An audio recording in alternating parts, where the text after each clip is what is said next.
What if the person you feared was outside your door, was already inside your house the entire time? The most disturbing experience of my life started with the quietest things. I live by myself in a peaceful area, so I blamed my own forgetfulness. A snack missing here, a pair of headphones gone there. But then I'd come home and find my thermostat adjusted, or hear soft shuffling above me when I was trying to sleep. I told myself it was the house settling, or maybe an animal in the crawl space. It's an older place, it makes noise. But the feeling of not being alone began to cling to me. One evening, returning from a late shift, I froze in my hallway. I could have sworn I saw a shape shift behind the slats of the air vent.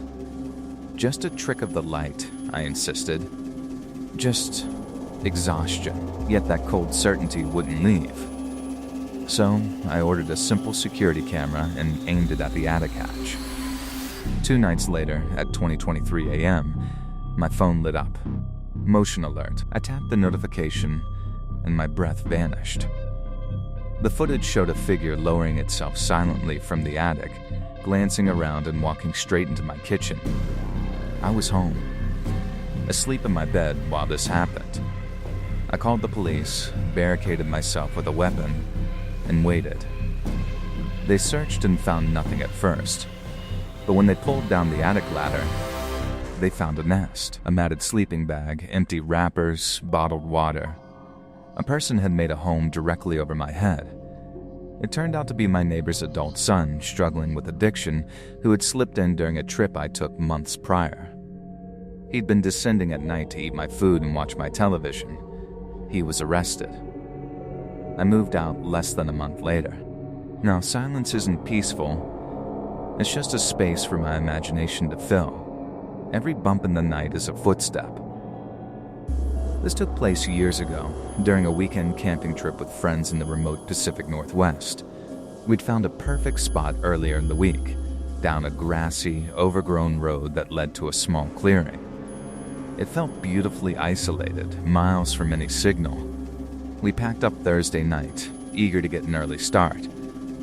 But as our headlights swept around the final bend, we saw it. The twin red eyes of taillights glowing in the dark.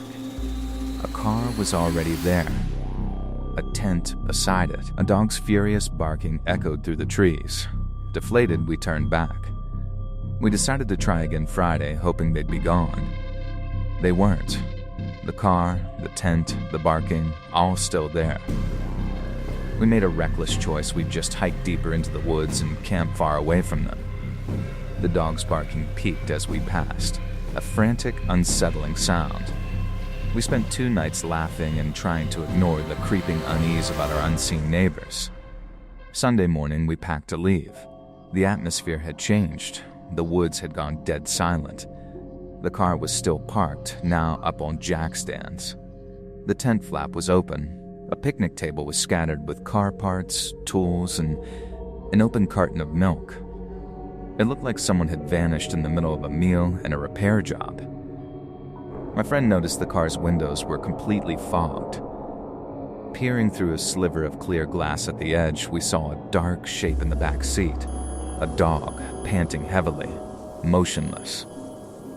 Our hearts sank. Had it been trapped since Thursday? We were miles from help. After a tense debate, we drove until we got service and called animal control. The officer got lost. By the next evening, frustrated and worried, we had heard nothing. Then, a friend gasped while scrolling on her phone. She read a local news article aloud. Authorities had been called to that very road about a trapped dog. When they arrived, they found a deceased woman in the vehicle with the animal. She had died from an overdose. Around midnight on the Thursday we first arrived.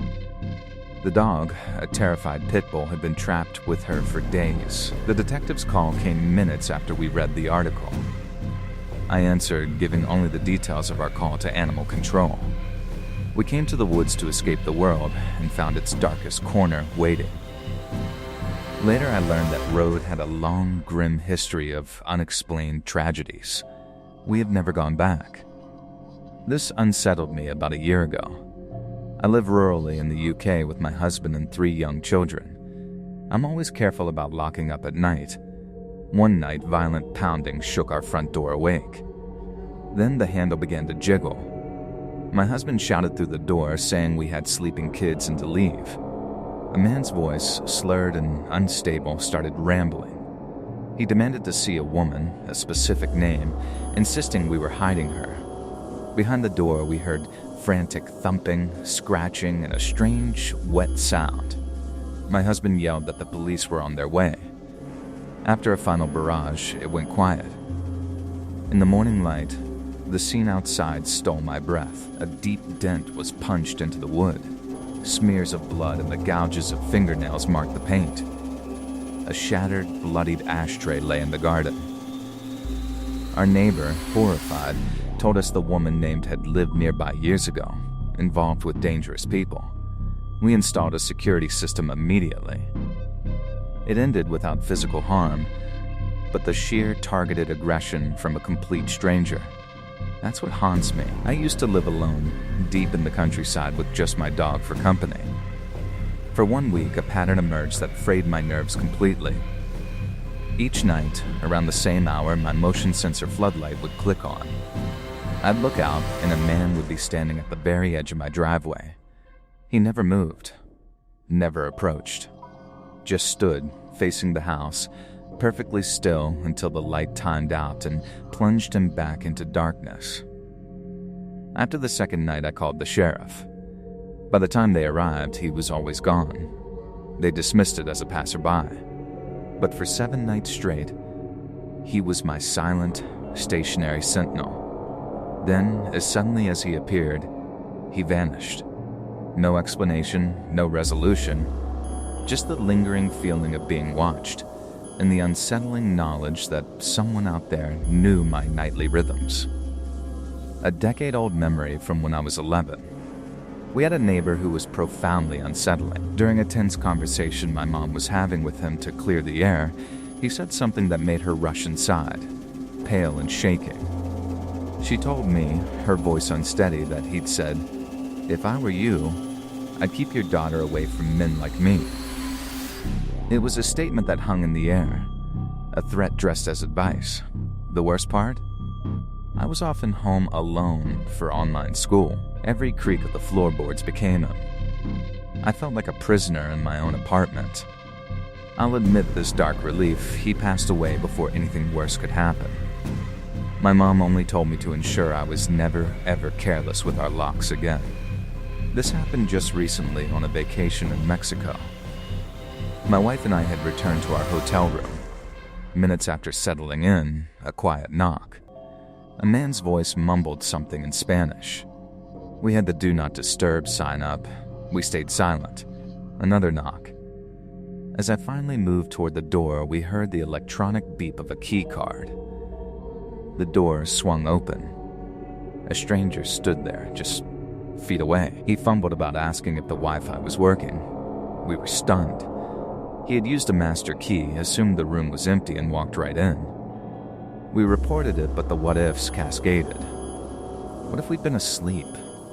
What if we'd walked in on him? Travel safety took on a whole new urgent meaning that night. Past midnight, my wife and I were in bed when a thunderous crash hit our back door. Then, pounding footsteps raced down the side of the house. Our dog erupted. A young woman was at the front door, screaming, "Let me in. 4 men in a van are hunting me." We let her in. She was barefoot, hysterical, pointing at non-existent pursuers, claiming they were aiming guns. She dashed from room to room, shutting windows, hiding in the bathtub. Realizing she was in a severe psychological crisis, I made the mistake of offering to drive her home. In the car, she directed me through nonsensical turns, screaming about men on scooters chasing us. She pointed to a random house. A chill went through me. Was I being led into a trap? I drove to a nearby convenience store, left her there, and called the police. 5 cruisers combed the area. I never learned what happened to her, only that the terror she felt was real, even if its source was within. A 3 a.m. wake-up call in a rough neighborhood, desperate banging and sobbing at the door. My brother grabbed a shotgun. I peered through our one-way window and saw a teenage girl, hysterical. She begged us to help her call her mom, claiming her car had crashed down the street. We called 911. My brother, adrenaline-fueled, opened the door, which terrified her more. She kept begging me to walk with her to the crash site. As we walked, she tried to hold my hand, saying she was 18. It was deeply uncomfortable. When police arrived, they revealed another call about a barefoot teen running across lawns.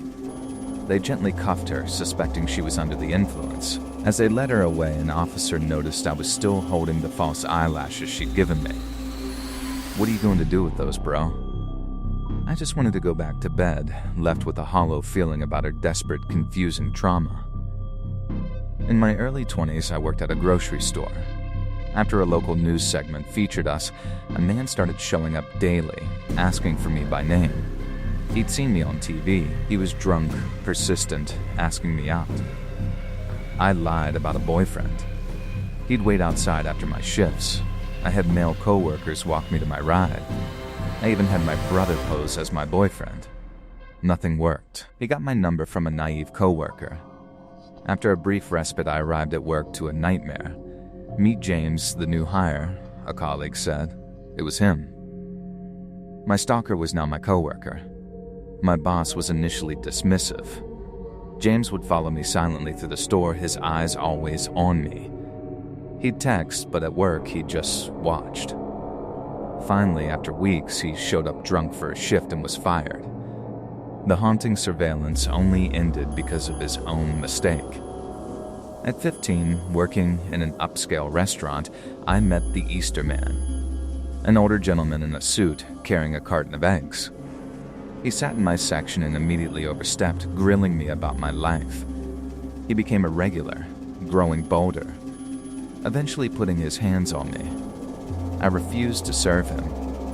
My managers tried to shield me at work, but he began finding me outside of it, following me from the train station, once even spotting me at a cafe 50 minutes away and tailing me on foot to work. He'd asked for me by name, telling my managers he'd seen me walk in. The next year, I scheduled my vacations around Easter. He only came in when he thought I'd be there. It's a chilling pattern, a stalker whose calendar is marked by a holiday. My job was overnight security in a new city parking garage, a lonely, echoing concrete world. One night around 3 a.m., exhausted, I was reviewing the laggy camera feed. I watched my pixelated self on screen, patrolling the empty top floor. I saw myself lean against the elevator doors. The elevator arrived, the doors opened on the feed, and a man was standing there in the frame, 6 feet from my on-screen avatar, staring right at the camera. My real self, in the office, froze. I watched him bolt for the stairs as my digital self entered the elevator. He matched it floor for floor, gaining. I watched, breathless, as my feet self flung open the security office door, and the man's hand caught it just before it shut. He was right behind me, but then I remembered. I had kicked that door shut. On the feed, he vanished. Had it been a trick of the lag? A ghost in the machine? Police found nothing. But now, every shift, the silence feels like a held breath, and every shadow in the monitor feels intentional. If these stories got under your skin, do the channel a huge favor and tap that like button. It truly helps winds of thought grow. Stay curious and stay aware.